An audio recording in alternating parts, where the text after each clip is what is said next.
Welcome to the beautiful city of Los Perdidos. Now strip down to your underpants and drive over some zombies with the roller hog.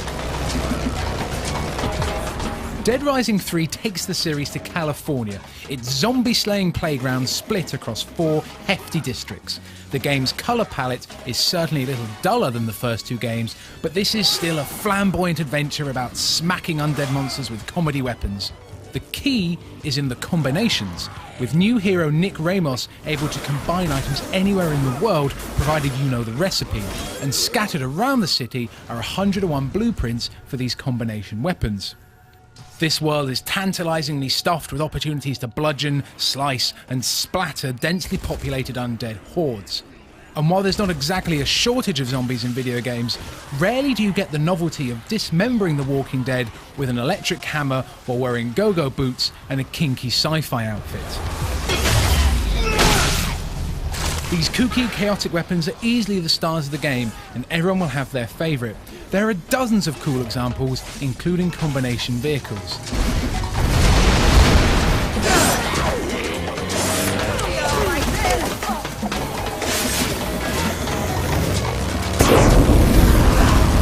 As for Nick, he's a mechanic with a mysterious tattoo looking to escape the city by cobbling together a plane.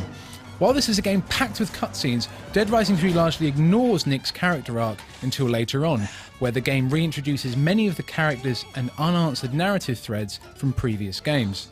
You could probably make more of these out on the road now that you know what you're doing. But the real focus is on its large, varied arsenal and massive body count, with far less of a focus on bringing the city's survivors to safety than in previous games. Dead Rising 3 is all about combat and exploration, with many collectibles scattered around the world. But this does mean some of the series' unique elements have been lost in the process. Many of the game's missions also lack the eccentricity and charm of the previous games, though the main incentive behind these acts of benevolence remains the same. Perform jobs for survivors, or clear away packs of zombies gathered around randomly generated NPCs, and you'll rack up huge amounts of prestige points, which levels up Nick and expands his abilities and moveset. And on normal mode, Dead Rising 3 trims away the series' restrictions on saving and time. There's ample time to accomplish everything, which makes the game a lot more accessible. But the exhausting panic of having to always be in 3 places at once still exists in the game's Nightmare mode, giving veteran players the added thrill of accomplishing a far more difficult task, but only if they want it. I don't really want to shoot you. You seem like an okay guy. Thanks. Okay, let's go.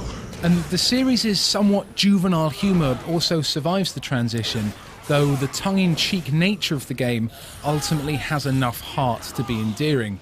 Some jokes do certainly fall flat, however, and this is a scruffy game that lacks finesse in both its technical execution and overall direction. Adorable, I do so love a hero wannabe. It's also impossible to avoid the game's performance issues.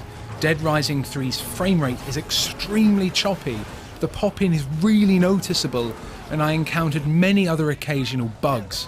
The game's audio often cut out. I had survivors getting stuck on scenery, and at one point I fought an enemy whose mohawk kept popping in and out of existence.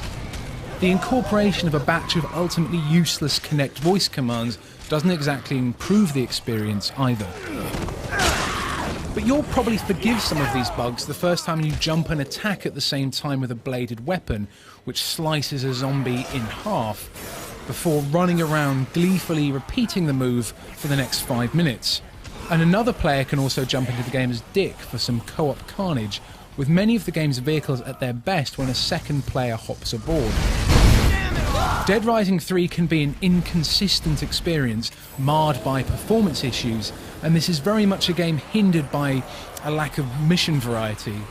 But I ultimately chose to ignore the game's peculiarities and play Dead Rising 3 in the spirit that I believe it's intended, running around in a shark outfit, shooting zombies with deadly dildos fired from a leaf blower.